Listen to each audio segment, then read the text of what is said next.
에, 간혹 방송을 보면서요, 드라마를 보면 드라마의 그 흐름들이 현실인 것처럼 착각하고 생각할 때가 많습니다.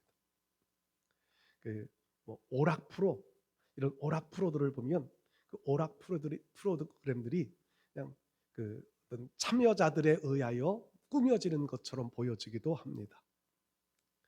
시사 프로 이런 것들을 보면 정말 사회적인 흐름을 우리가 볼 수 있기도 합니다. 방송에 나오는 여러 이런 방송 프로그램들에는요, PD, 프로듀서라고 하는 사람들이 있습니다. 그 방송을 책임지는 사람들이지요. 방송을 계획하고 그리고 그 방송을 어떻게 진행할지에 대한 구상들을 가지고 누구를 출연시키고 어떻게 진행해 나가면서 어떻게 결론을 내겠다라고 하는 이런 계획들을 가지고 그 방송들을 진행해 갑니다. 드라마 같은 경우도요, 작가가 한 작품을 써냅니다. 그러면 프로듀서하고 의논을 해서 그 드라마에 참여하는 출연자들을 결정을 합니다. 이 역할에는 누가 했으면 좋겠고, 이 역할은 누가 했으면 좋겠고, 배역들을 결정을 합니다. 그리고 모여서 대본을 가지고 연습을 합니다. 연습을 해가면서 어떤 부분에서는 어떤 감정을 표현하면 좋겠고, 어떤 부분에서는 어떻게 모션을 했으면 좋겠고, 프로듀서, 프로듀서, PD가 모든 권한을 가지고 일을 해갑니다. 그래서 어떤 방송에 어떤 PD가 그 방송을 맡느냐에 따라서 방송의 인지도도 달라지고 인기도도 달라지고요, 시청률도 달라집니다. 어떤 PD가 책임감을 가지고 그 프로를 만들어 가느냐, 이게 굉장히 중요한데, 우리 인생도요, 우리 인생도 내가 주인되어 내가 하고 싶은 대로 내 마음대로 살아가는 것 같지만, 실제로 많은 분들의 고백이 내가 살아가는 것은 무대 위의 배우와 같은 역할을 나는 지금 하고 있더라는 겁니다. 인생을 살아보고 난 이후에 자기 인생을 뒤돌아보고 자기 인생들을 점검해 보니 내가 요구한 대로, 내가 하고 싶은 대로, 내가 가고 싶은 대로 했던 것이 아니라 그 누군가 내 인생의 배후에서 내 삶을 주장하고 명령하고 다스리고 인도해 주신 분이 계시더라는 거지요. 그게 오늘 우리 신앙인들에게 있어서 고백하는 살아계신 전능하신 하나님이신 줄로 믿습니다. 저도 얼마 인생을 살지는 않았지만 목회를 해오면서 뒤돌아보면은요, 매 순간 내 결정에 의하여 이루어진 것이 아니라 하나님의 결정에 의하여 이루어져 왔음을 매 순간 고백할 수밖에 없습니다. 하나님께서 우리 인생의 PD, 하나님께서 우리 인생의 계획자, 우리 인생의 설계자, 우리 인생의 인도자가 되어 주신 줄 믿습니다. 이 말씀을 기준으로 놓고 보면은요, 내가 주인 되어 내 방식과 내 노력으로 살려 하면 그 인생에는 한계에 부딪히게 됩니다. 그러나 전능하신 하나님이 내 인생의 주인 되어 내 인생의 삶을 인도하시는 대로 순종하며 살아가는 사람들은 한계가 없는 삶을 살 수 있게 됩니다. 그 한계라고 하는 것은 여러 가지로 해석할 수도 있겠지만, 제가 드리는 한계는요, 인간의 노력과 내 결정, 내 방식, 내 노력으로 살아가는 한계는요, 영원할 수 없다는 겁니다. 영원히 살지 못하고요, 영원히 지속되어 줄 수 없습니다. 그러나 하나님의 설계, 하나님의 계획, 하나님의 인도에 순종하며 사는 사람들은 영원한 삶을 살 수 있게 됩니다. 인생의 한계를 뛰어넘는 영생을 가지고 살아갈 수 있게 되는 거지요. 지난주에 혹시 초저녁에 하늘을 좀 보신 분들 계세요? 제가 가끔 하늘을 잘 쳐다봅니다. 그런데 지난주, 지지난주에는요, 저 서쪽 하늘역에 저녁이 되면 초저녁부터 유난히 빛나는 두 개의 별이 떠 있었습니다. 유난히 빛나는. 그래서 제가 동방 박사들이 저런 별을 봤을까 할 만큼 유난히 빛나는 별이요. 그게 수성하고 목성이었대요. 이 수성하고 목성이요, 처음에는 상당히 멀리 있었는데 어느 날 보면 가까워지고 어느 날 보면 가까워지고 어느 날 보면 가까워지다가 지난 수요일인가 목요일 날인가는 거의 붙었어요. 그러다가 그저께 어제는요, 역전. 내가 더 멀고 보이고 더 멀리 보이고. 제가 관심 있게 두 개의 별을 쳐다보면서 그런 생각을 했습니다. 저 별은 어떻게 하여 멀리 있다가 가까워지고 또 멀어질까? 우리는 학교를 다니면서 천체에 대한 것을 조금만 배우면 공전 자전의 원리에 의하여서 이 태양도 지구도 태양을 중심으로 돌고 수성도 목성도 태양을 중심으로 도는데 그 거리에 따라서 우리는 이렇게 여기서 쳐다보고 있지만 태양과의 거리에 따라서 자전의 속도가 달라지고 또 공전의 속도가 다르기 때문에 우리의 눈에 보여질 때는 가까워지는 것처럼 보이고 멀어지는 것처럼 보이는 거지요. 저는 그걸 쳐다보면서 이런 생각을, 저렇게 세밀하게 요즘은 컴퓨터로 공전 자전의 속도들을 다 계산해서 언제쯤 이 별이 가까워지고 언제쯤 나타나고 언제쯤 사라지고 다 계산해내잖아요. 그렇게 세밀하게 그것을 만드신 분이 누구실까? 하나님 아니십니까? 하나님이 창조해 놓으신 질서대로 그렇게 움직이면서 밤에 별을 바라보면서 참 오묘하다, 신비하다 느끼게 되는 거예요. 그 우주를 창조하여 우주의 질서를 부여해 놓으시고 그 모든 것들을 섭리해 가시는 그 하나님이 별보다 더 중요한, 온 천하보다 귀하다고 성경에 선포해 놓으신 우리 한 사람 한 사람을 향한 하나님의 섭리 계획을 가지고 우리의 모든 삶을 인도해 가시는 줄 믿습니다. 근데 오늘 성경 말씀 보면 이렇게 기록되어져 있어요. 13절에 너희 안에서 행하시는 이는 하나님이시니 자기의 기쁘신 뜻을 위하여 너희에게 소원을 두고 행하게 하시나니. 하나님의 계획을 세워 놓으셨는데, 우리 인생에 대한 설계도를 다 완성해 놓으셨는데 한 부분에 대한 계획들을 우리 마음속에 심어 주신다는 겁니다. 10대에는 하나님이 너는 이렇게 살아라 라고 하는 소원을 마음속에 심어, 20대는 너는 이렇게 살아라, 30대는 이렇게 살아라, 40대는 이렇게 살아라, 이렇게 가라, 이 길로 가라, 이 일을 해라. 하나님이 계획을 세워놓으시고 우리 마음속에 소원을 주신다는 겁니다. 우리가 꿈꾸고 계획하는 것들이 내가 생각해서 내 마음대로 이루어가는 것이 아니라 하나님께서 우리에게 소원을 두신 일들을 우리는 지금 하나하나 실현해 나가고 있는 과정이지요. 수성 목성이 자기들의 계획에 의하여서 가까워지고 멀어지고가 아니라 하나님이 창세 때부터, 창조 때부터 부여해 놓으신 계획대로 멀어지고 가까워지고 하듯이 우리 인생도 창조 때부터 우리를 향한, 각자 개개인을 향한 하나님의 소원을 두고 우리의 삶을 이끌어가고 계신 줄 믿습니다.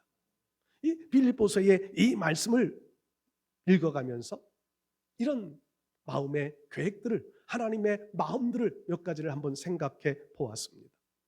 첫 번째로요, 하나님은 우리 인생을 설계해 놓으셨는데 우리를 주인공으로 쓰기를 계획하셨다는 겁니다.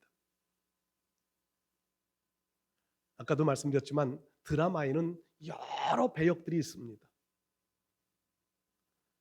주인공으로 쓰임받는, 매 회마다 등장하는 주인공이 있습니다. 주인공은 거의 매회 등장을 해요.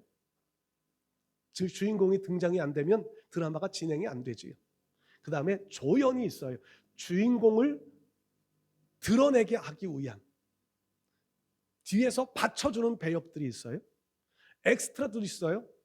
그냥 한번 스쳐 지나가고 말아요. 그 다음에 안 나올 수도 있어요. 또 나올 수도 있지만 안 나올 수도 있어요. 안 나와도 궁금하지 않아. 엑스트라들은 안 나와도 궁금하지 않아요. 주인공들이 안 나오면 왜 안 나오나 궁금해요. 하나님은 여러분들을 배역을 맡기실 때 어떤 배역을 맡기시려고 계획하셨을까요? 하나님은요, 여러분 한 분 한 분들이요, 엑스트라로 지나가는 수준으로 이 땅 위에 그냥 왔다가 없어지는 인생으로 하나님은 계획해 놓지 않으셨습니다. 하나님은 철저하게 우리 인생들을 주인공으로 계획해 놓으신 줄 믿습니다. 여러분, 하나님의 우주 드라마 속에 주인공들 되실 수 있기를 축복합니다.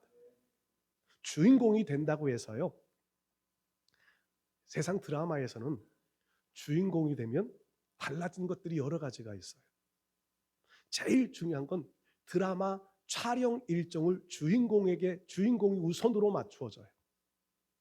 그리고 주인공에게는요, 배당되는 개런티가 달라요. 수입이 달라요. 연기자에게 주어지는 그거 보고 뭐라 그러지? 달라요. 좀 인지도에 따라서도 다르기도 하지만 주인공이냐 조연이냐에 따라서 출연료가 달라져요. 우리가 하나님 앞에 주인공으로 쓰임 받는다고 하는 것은요, 하나님 앞에 서는 그날에 하나님이 우리를 불러주시고 주실 상급이 달라진다는 겁니다. 저는 그렇게 믿습니다. 여러분, 하나님 앞에 주인공으로 쓰임 받으실 수 있기를 축복합니다. 저는 성경을 읽어가면서 예전에도 한번 말씀드린 적이 있는데, 성경을 읽을 때마다 이런 생각을 많이 해요. 구약에 나타나는 성경의 주인공이라고 말할 수 있는 분들,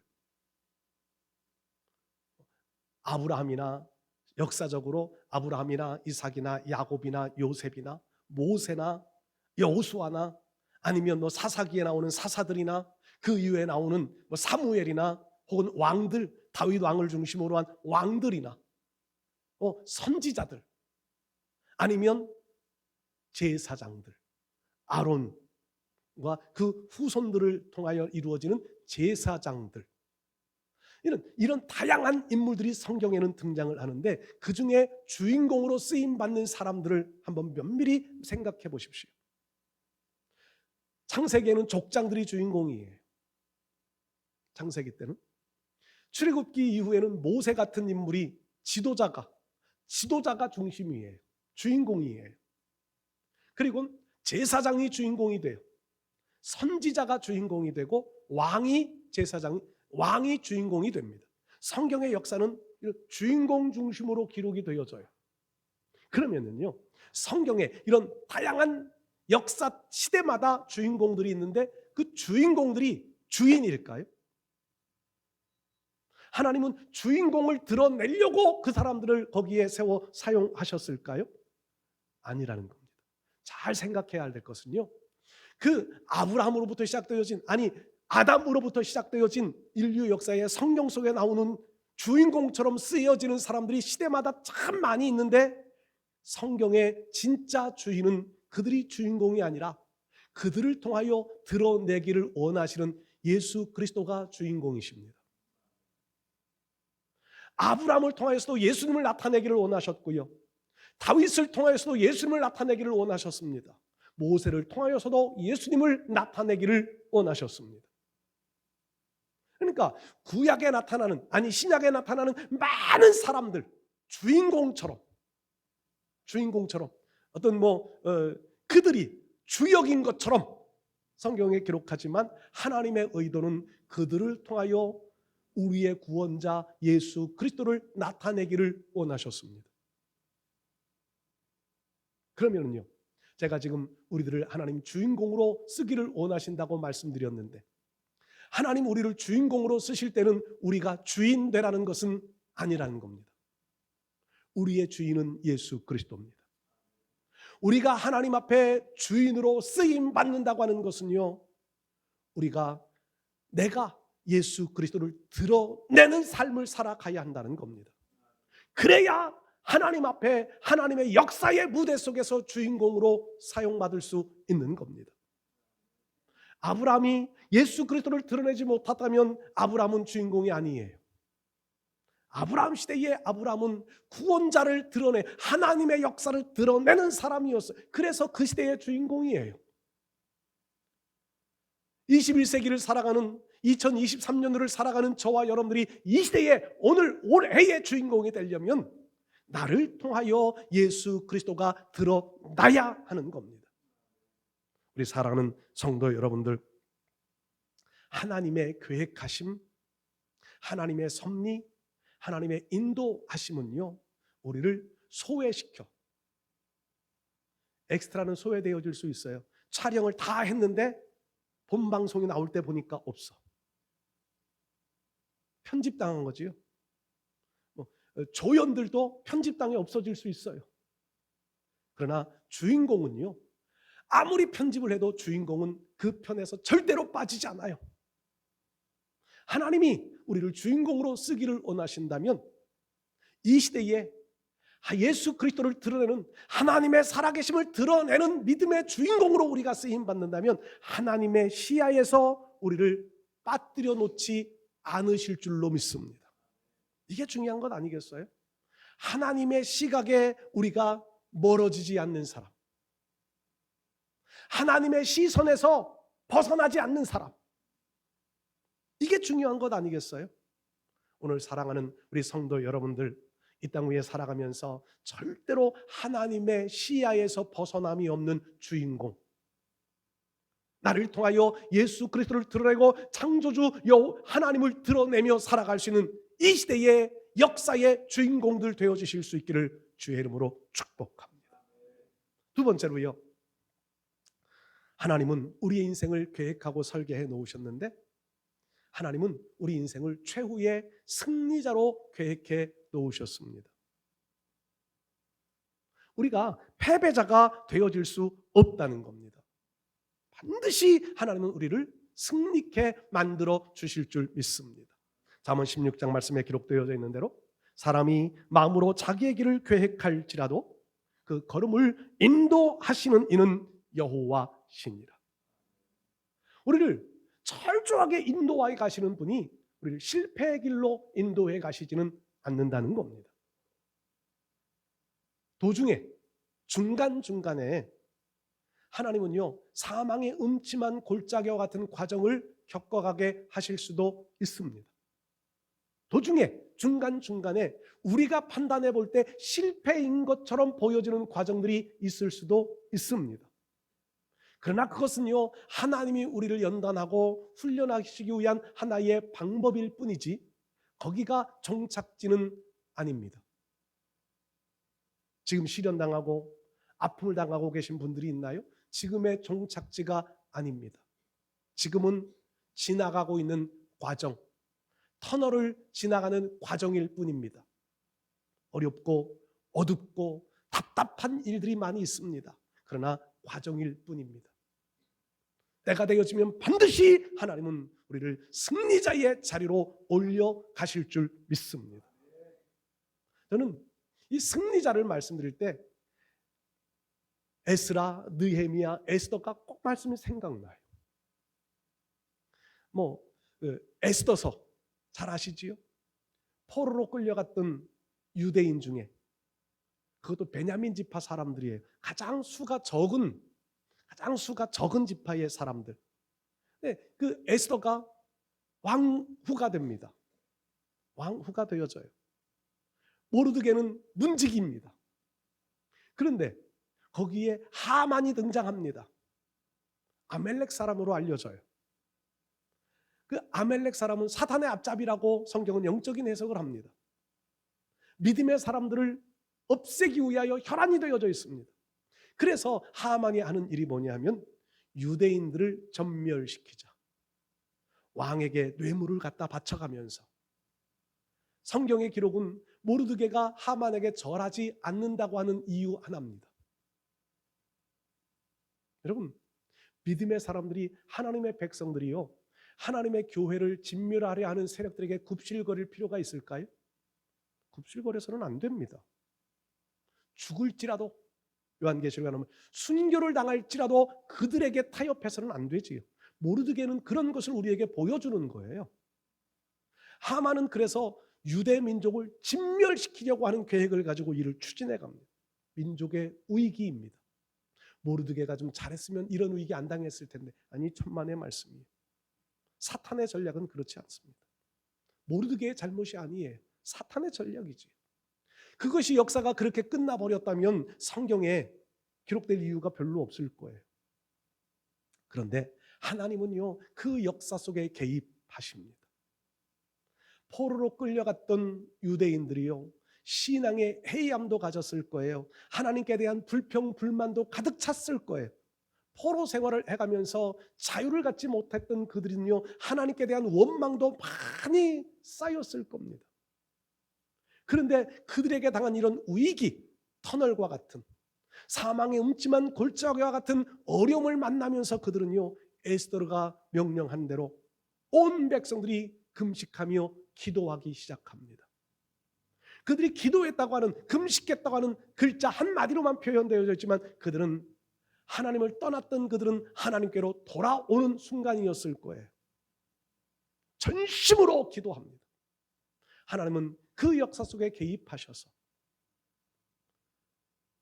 왕이 누구지요? 아하수에로 왕의 마음을 감동시켜 에스더가 다가올 때에 그를 금유를 내밀어 받아주고, 에스더에게 제안하는 말들이 있잖아요. 어느 순간 언제 그런 일들이 이루어질 수 있어요? 네가 원하면 나라의 절반이라도 떼어주겠다. 왕을 세워 나라라도 분리시켜 너를 주겠다. 에스더의 마음에 얼마나 감동이 되어졌든지 그런 말을 해요. 에스더가 지혜롭게 처신하지요. 잔치를 베풀고 왕과 하만을 초청하고, 두 번을 그렇게 하면서 왕이 또 네가 뭘 원하느냐 다 해주겠다. 내 목숨과 내 나라의, 내 민족을 살려달라고. 그렇게 추진하는 자가 누구냐? 하만입니다. 하나님의 역사의 개입은 이렇습니다. 유대인들이 다 죽어가야 할 날, 다 죽을 수밖에 없는 날, 그런데 하나님은요, 그것을 대역전시켜 바로 전날 아멜렉, 하만의 족속들을 다 죽일 수 있도록 명령을 내립니다. 그 나라의 법을 우리가 잘 알잖아요. 왕이 한번 도장을 찍어서 명령을 내렸으면 바꾸지 못해요. 그러니까 바꾼다고 하는 것은 유대인들을 다 죽여라 라고 명령했던 그 날을 취소시키면 되는데, 그 나라의 법으로는 취소시키지를 못해. 이것도 하나님의 섭리예요. 영적 싸움이라고 그랬잖아요. 사단의 재략이라고 그랬잖아요. 하나님이 계획하신 일이에요. 그래서 에스더에게 명령하는 아하수회로의 허락이 뭐냐 하면, 전날 너희를 죽이려 하는 대적의 민족들을 죽이라는 겁니다. 그래서 자기의 인장반지를 빼어 모르드게에게 줘요. 성경에요, 이게 하나님의 역사라고 하는 것의 차이가 이렇게 나타납니다. 하만은 유대인들을 다 진멸하고 재산을 다 빼앗아라, 그렇게 명령을 내려요. 그런데 유대인들이 아말렉 사람들을 진멸할 때는요, 사람만 죽이고 그들의 재산에는 손을 대지 않았더라. 두 번이나 반복해서 그렇게 기록되어져 있어요. 하나님의 섭리입니다. 하나님의 개입이에요. 대승리의 역사를 이룹니다. 다 죽을 것 같은 그 상황 속에 하나님이 극적으로 개입하셔. 여러분, 하나님이요, 그 계획을 미리 막아주셨으면 얼마나 좋아요. 그렇게 됐으면 아멜렉, 하나님이 대대의 싸우리라고 말씀하셨던 아멜렉을 바벨론 땅, 메대 파사 땅에서 죽일 수 있는 기회는 없었을 거예요. 하만이 그런 계획을 세웠기에 하나님의 그런 대대로 싸우리라고 말씀하셨던 계획을 이룰 수 있는 계기가 됐다는 겁니다. 비록 순간에 보면 터널을 지나가는 것 같은 어둠의 곳을, 정말 암담한 것을 지나가는 것 같지만, 하나님은 그것까지도 이용하셔서 대역전의 역사를 이루어 주셨습니다. 창세기에 나오는 요셉도 그렇지요. 아버지의 특별한 사랑을 받고 자랐지만 형들로부터 미움을 받고 자랍니다. 형들에 의하여 노예로 팔려갑니다. 인생의 하얀길, 내리막길만 있는 것 같아요. 애굽의 노예로 팔려가서 13년간의 노예 생활을 합니다. 그러다간 보디발의 아내의 유혹을 뿌리친 이유 때문에 누명을 쓰고 감옥으로 들어갑니다. 계속 인생의 내리막길만 가는 것 같아요. 그런데 하나님은 그럴 때마다 하나님이 요셉과 함께함으로 요셉이 어디를 가든지 형통하였더라. 하얀 길인데, 계속 하얀 길인데 하나님은 형통하였더라. 성경은 그렇게 기록해 놓았습니다. 왜요? 하나님의 계획함이 이루어져 가고 있는 과정이라는 겁니다. 우리 인생의 내리막길, 인생의 하얀 길, 터널 같은 아무런 시간, 사망의 음침한 골짜기 같은 순간, 하나님의 계획이 이루어져 가고 있는 순간들이라면 그것이 우리에게는 형통입니다. 형통의 결과는요, 바로가 꿈을 꾸고 해석해 낼 사람이 아무도 없을 때 요셉이 그 꿈을 해몽해 주고, 하루아침에 감옥 안에 있던 죄인이 하루아침에 애굽의 총리가 되어집니다. 하나님의 계획은 그랬습니다. 그냥 요셉을 높이기 위하여서 총리를 만들어준 게 아니에요. 하나님의 계획을 이루기 위한 과정으로 총리를 만들어 주신 겁니다. 하나님을 드러내는, 하나님이 하실 일들을 이루어가는 과정 속에 요셉이 쓰임 받은 거지요. 요셉은 그래서 주인공이지만 그 역사의 진짜 주인은 하나님이신 겁니다. 여러분, 우리 인생도 그렇습니다. 어려운 순간들, 내리막의 과정들은 계속 이어질 수 있겠지만, 그러나 그것이 끝이 아니라 하나님은 그것들마저도 활용하여 합력하여 선을 이루시는 하나님. 우리가 하나님의 역사 속의 주인공으로 세움받았다면 하나님은 우리를 반드시 이렇게 승리자의 자리로 세워 가실 줄로 믿습니다. 세 번째로요, 하나님은 우리를 영광을 돌릴 자로 하나님은 계획해 놓으셨습니다. 부끄러운 이야기를 하나 할게요. 지지난주부터 우리 교회에 이상한 여자 집사님 한 분이 회를 오셨습니다. 오시면 꼭 저를 찾아요. 목사님, 커피 한 잔 얻어 마실 수 있을까요? 이러면서 저를 찾아요. 저는 혹시나 하는 마음에 그분에게 커피를 드리고 그분과 대화를 하면서 혹시나 하는 기대감을 가졌잖아요. 그런데 그분이 신천지였습니다. 얼마나 허무하든지, 얼마나 마음이 상처가 되든지 신천지가요, 그렇게 교회를 침투해 오려고. 아마 그분은요, 신천지라고 우리가 말하지 않았으면 그러다가 교회 등록했을지도 몰라요. 그리고 여러분 한 분 한 분을 포섭하려 했을지도 몰라요. 그런데 다행히 하나님이 막아주셨어요. 그분이요, 여러 가지 대화를 하는데 금요일 날도 말씀드렸지만 어떻게 하나님을 잘 믿어요? 이런 것 질문도 하고, 기독교의 어떤 특성들을, 종교 개혁에 대한 내용들도 막 묻기도 하고, 다 자기 속셈이 있어가지고 그걸 모르고 그냥 또 제가 아는 지식을 다 동원해가지고 성경 공부하듯이 1시간 반씩 막 2시간씩 앉아가지고, 그런데 신천지예요. 그러면서 그분이요, 신천지라고 하는 것을 이제 알고 난 다음에 쫓아냈어요. 다시 여기 오면 고발하게. 우리 여기 조기에 붙여놨잖아요. 신천지 출입을 금지합니다. 그게 법으로 지금 인정되어져 있는 거. 저런 전개 있으면 신천지가 들어왔을 때 고발하면요, 법적인 문제가 될 수 있어요. 우리 예배 방해하고 이러면 법적인 문제가 되어져요. 어제 그날에서야 그걸 봤다는 거예요. 그러면서 이제 쫓겨가면서 하는 말이 뭐라 그러냐면, 후회하실 거예요. 우리 보고 후회할 거래요. 저보고. 그 후회는 뭐냐면 신천지로 안 오는 것 후회할 거라는 의미겠지요. 그래서 저는 그분에게 뭐라 그랬냐면, 당신들은 모두가 다 지옥으로 가고 있는 급행열차를 타고 있다고. 빨리 내리라고. 내가 그저께도 그분이 오셨는데, 금요일 날 오셨는데, 그분에게 내가 그렇게 얘기했거든요. 나는 어떤 종교적인 문제나 성경적인 문제나 잘못된 길을 가던 분들이 돌이키기 위하여 우리의 교회에 오는 분들은 누구든지 받아준다. 신천지를 모르고 그런 얘기를 했어요. 누구든지 받아준다. 그러나 그 문제를 가지고 와서 교회를 어지럽히려 하는 사람들은 목에 칼이 들어와도 나는 막을 거다. 제가 그분에게 금요일에 그런 얘기를 했는데 어제 신천지인 거를 이제 밝혀낸 거죠. 그래서 제가 그분에게 당신이 신천지를 버리고 온다면 나는 언제든지 받아줄 용의가 있습니다. 그러나 신천지를 우리 교회에 알리기 위해서 온다면 목에 칼을 맞을지라도 나는 당신을 몰아낼 겁니다. 지옥 가는 급행열차를 빨리 내리십시오.